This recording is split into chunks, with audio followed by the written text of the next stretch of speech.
Please welcome Mr. Terry Stewart.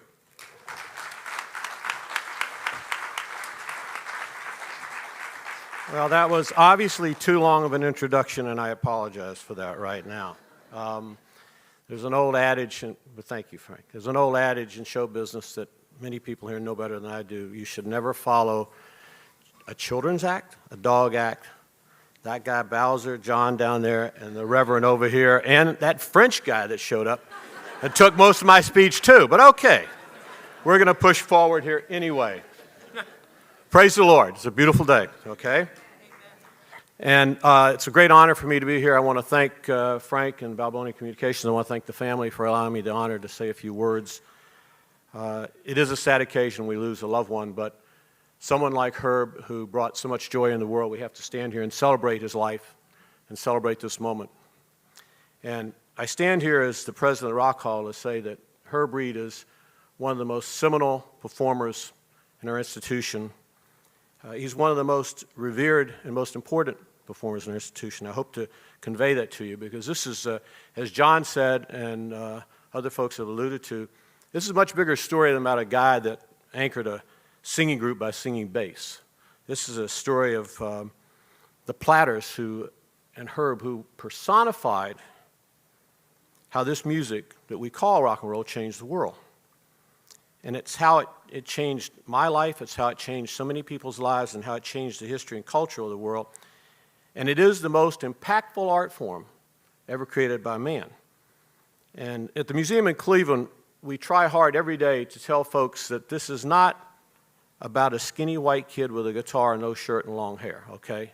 That's a very small piece of this, and I say that every time I talk because I have to get everybody's attention by saying it. And this is an African-American art form. It's drum beats and syncopations from Africa. It's had a lot of names.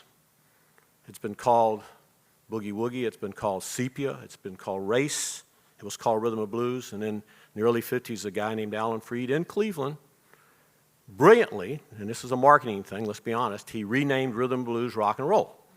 Because when this all starts, and you've got everybody's rock and roll stars.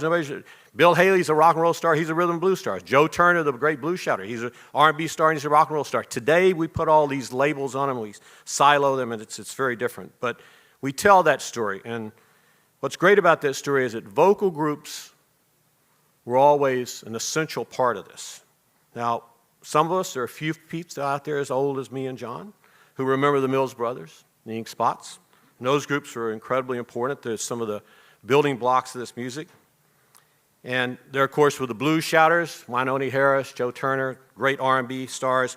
But vocal groups were always a keystone of this music that we call rock and roll. And I reflect today just for a moment with the passing of Herb because I worry about that tradition disappearing. Since the 90s and the sort of disappearance, even though they're still out there, Boys to Men and some of the great black groups. Other than a few boy bands, maybe a couple coming out of London now again, who knew? You know, I'm worried about this tradition disappearing. We're not here really to just talk about that, but I want to talk about the Platters because they were revolutionary. And it's been said already here on this stage today a couple of times what they really were. And that's hard to believe. You listen to a Platters song today and you go, how could that be controversial? How could that be unusual? It's such beautiful music, but I'm old enough to remember when this came up, it didn't matter how good you were, as whether you got heard, whether you could get played on the radio. And the Platters managed to break through that barrier, and it made them very different. I mean, you had 4 men and a lovely lady, and it doesn't sound like that would have been a big deal, but it was. And we owe so much to their heritage. And they, as has been said before, they were different. And Herb starts it right out by that name that people have talked about, the Platters. Today, of course, now records are actually coming back, if you folks don't know it. There's a lot of vinyl out there now. It's bigger than it has been since 1991, actually, more vinyl sales. But it's hard enough for anybody, a kid, to know what a record is, never mind the connection between Platters and records. So he starts right out being unusual because he lives in the tradition of a great singer named Jimmy Ricks. Jimmy Ricks, who was the bass singer of the Ravens. And as much as I get a lot of crap, and rightly so, about who's not inducted, one of the folks that have to be inducted to the Ravens, that is the first of what they call the bird groups.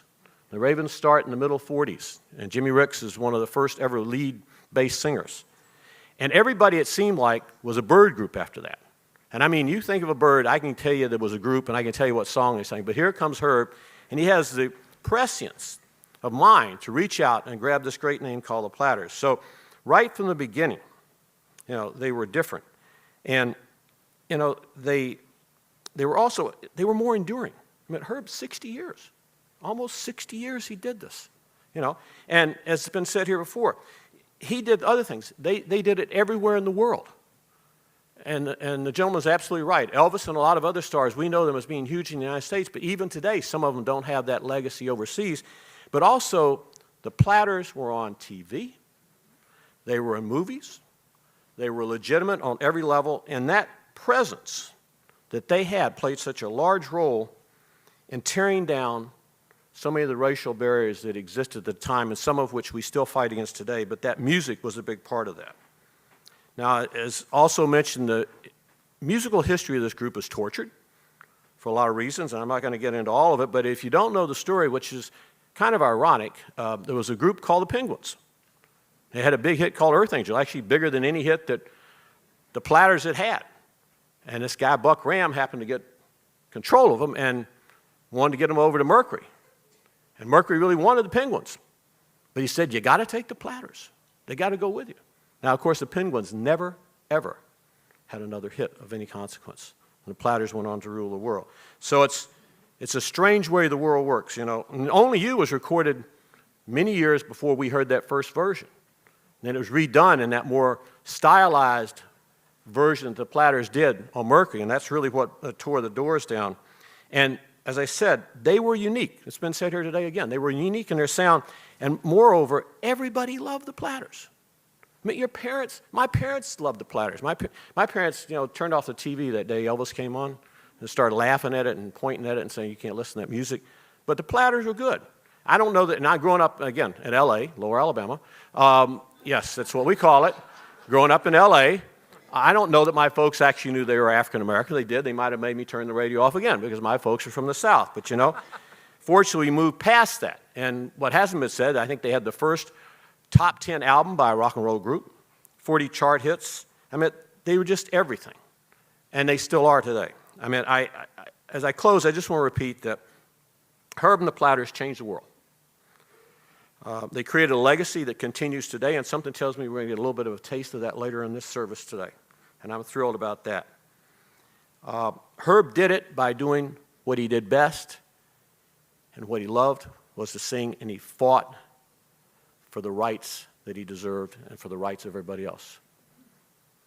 On a more personal level, I want to thank the Platters, because those of you who are old enough and remember this stuff probably know that there wouldn't have been any of those parties in the basement with the blue lights on doing that slow dance, because a lot of us didn't dance fast. So I'm here to bless the day that happened. God bless you, Herb Reed. God bless the Platters, and thank you for your legacy and tradition. Thank you for having me.